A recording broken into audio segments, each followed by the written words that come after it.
Rampage Poker is quickly showing the poker world that he can hang with some of the best players in the world. And in this hand, from the Poker Masters, the PokerGO studio, he finds himself at his first $10,000 buy-in final table battling against high-stakes crusher, Stephan Song. Song now concerned about being up against a king. Look at this, he's going to lead for a third, targeting this exact sort of holding. I thought you were going to rip it with fives. Let's see how this goes. Well, I mean, I know what they look like, but yeah. I don't think I've ever run into one. Where do you run into an alpaca? Well, you know, where I'm from back east, I had a buddy that had a couple alpacas. But like as pets? Yeah, well, I mean, sort of. I think they would raise them and, you know, whatever, do whatever they do with their hair and fur to make sweaters like Dylan Dynamite there. You ever see Napoleon Dynamite? Yes. DeStefano's got a little Napoleon vibe to him, and there was an alpaca in Napoleon Dynamite named Tina. I don't see the Napoleon DeStefano. I mean, if you put sort of the Napoleon hair on Dylan DeStefano's face, you would see it. And he's got the alpaca. Before the flop, we have a relatively interesting stack distribution where Rampage, Yau here, is under the gun, five-handed, with the big stack. He certainly should be pretty aggressive here because if he raises, both the cutoff and the button have to be pretty tight because they have to worry about DeStefano and the small blind with his short stack who can just rip it all in, and then Yau can stick around or fold, whatever, but you're going to face an all-in some portion of the time. But in this scenario, Yau can actually open kind of wide because he knows now the cutoff and the button have to be kind of tight, and if the small blind folds with a short stack, then Foxen in the big blind also has to be pretty tight because he really does not want to go broke in this scenario. So this is a spot where I definitely think Yau can open pretty wide. And he has Queen Jack of Diamonds, which is a perfectly fine and reasonable hand to raise it up. And he does. Over round to Song, I think he has a pretty easy call in this scenario. If DeStefano in the small blind shoves and Yau folds, he can easily call it off. And if DeStefano shoves and Yau goes all in, he can then easily fold. So I think this is a pretty nice spot to just call because you really don't want to re-raise and then face an all in because then you are in a scenario where you're going to be roughly flipping with pocket eights. And you don't want to be roughly flipping when there's a shallow stack at a final table. So calling is the only option. Let's go to the flop. You do keep going back to the alpaca thing, Yeah. which I do see, of course. Anyway. Check.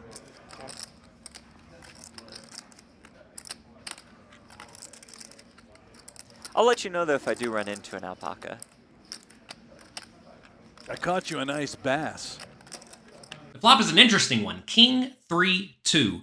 I think in general, Rampage is going to want to be betting frequently in this scenario, more so than if there were no payout implications, because as the big stack, he can apply a lot of pressure to Song on the button, who only has 40 big blinds to start. So imagine Yau decides to just bet medium on the flop, blast turn, jam river.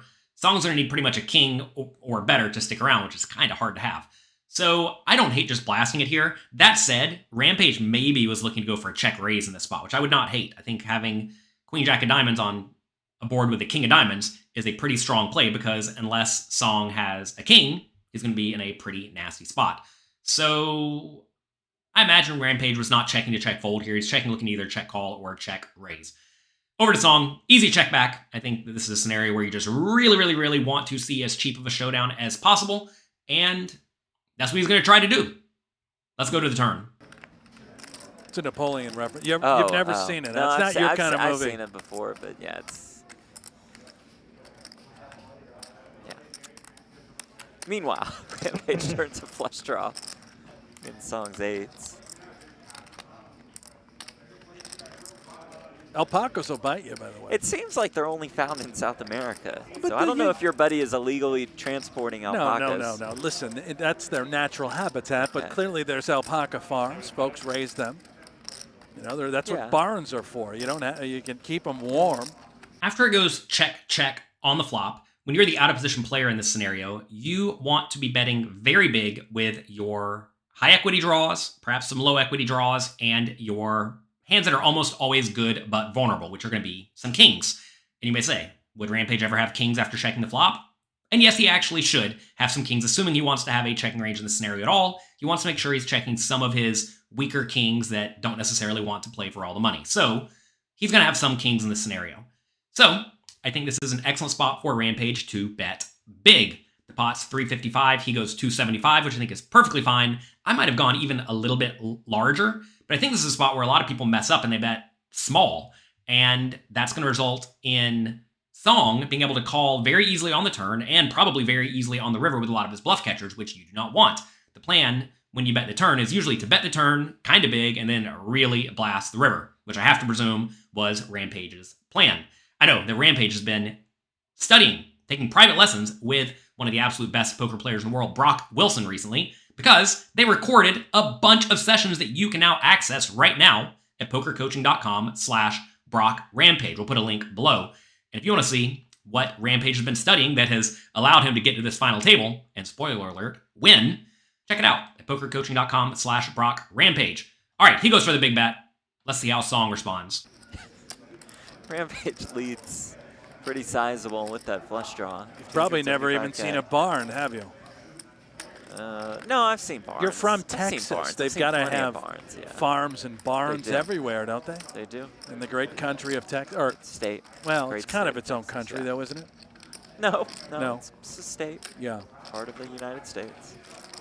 Song makes the call with 8. Well, that's your opinion. When you're the medium stack at a final table and your opponent starts to essentially polarize their range on the turn, you can be pretty sure a big river bet's going to come a large chunk of the time, which is certainly not where you want to be.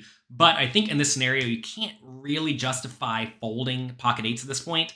Yeah, Rampage could have a hand like queens or jacks or 10s or any king, but there are also a lot of random draws available, like ace-5 suited, ace-4 suited, random flush draws, random air balls. And for that reason, I think you just have to call the turn, which is what he does. Some people might think, why not raise the turn to find out where you stand? Well, in this scenario, if you raise the turn, you might just face an all-in, which would certainly be terrible because then you'd be folding out a hand with a ton of equity. And also, your opponents are not going to fold very many better hands at all. Maybe you can get them to fold a hand like pocket queens, maybe, but even then, Rampage may decide to get a little bit sticky. If you've watched his YouTube videos, you know he doesn't especially like folding. So I think this is a spot where Song's only option is to call. Let's go to the river. Queen on the river. That's one way for Rampage to get there. Yeah, beautiful ticket. The river changes Rampage's hand strength a lot. He went from queen high to now second pair. Interesting scenario. I want you to take a second and think about how much you would bet if you were in Rampage's shoes. Would you bet 325,000, 500,000, 900,000, or all in? Take a second, pause the video, and write what you would do in the comment section below. And if you want to master figuring out which size you should bet in interesting spots like this, make sure you subscribe to this channel. When you are out of position on the river, small bets should always be a consideration. And usually you want to be going for small bets with hands like middle pair or third pair, or perhaps a hand like pocket jacks in this scenario. Hands that are likely good but don't really want to check and face a bet. Plus, you'll then mix in a few bluffs and a few super nut hands like pocket kings that decided to get a little tricky on the flop, which probably should have checked the flop. So I definitely think a small bet is viable with this hand. It may actually be too good to bet small. You may want to bet a little bit bigger, something like 500,000. I think that's viable. I don't think you want to start going for very big bets in this scenario unless you think Song is especially calling stationy, which, maybe he is, maybe he isn't. But if you think you're going to get called by all sorts of underpairs if you pot it, or maybe even if you go all in, that becomes a pretty strong play. The problem is that Song could just be sitting here with a king, right? He would definitely check back some kings on the flop, definitely call a turn bet, and not fold the river. So you have to be careful going for big bets, especially if your opponent's going to be playing very, very well, as Stephan Song does. So I think Rampage's options are either to go for a really small bet or a medium-sized bet. I think given we can generally remove a lot of kings from Song's range, because he's going to 3-bet some of them pre-flop, and we block hands like king-queen, I think we probably want to go for a medium bet of something like 500, but if you go for a smaller bet of something like 325, I think that's also perfectly fine and perfectly viable. Let's see what Rampage does. 905,000 in the pot. For Song, now concerned about being up against a king, clearly. If Rampage does indeed check on this river, I would expect a check back from Song in hopes that you were up against some sort of hand like 5-6, missed backdoor diamonds. 325. Look at this. He's going to lead for a third. A bit of a blocker sizing while also targeting this exact sort of holding. 8s, 9s, 10s.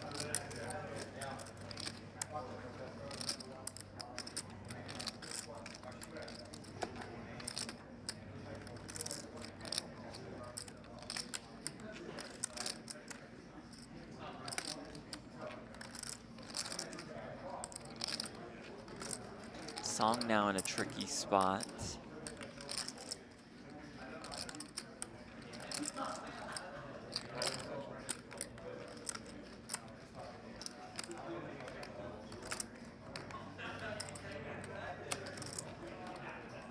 It's beautiful recognition by Rampage. Bets the turn, 275, gets called, and value bets the river. Nice laydown by Song. Rampage extends his chip lead. I thought you were gonna rip it with fives.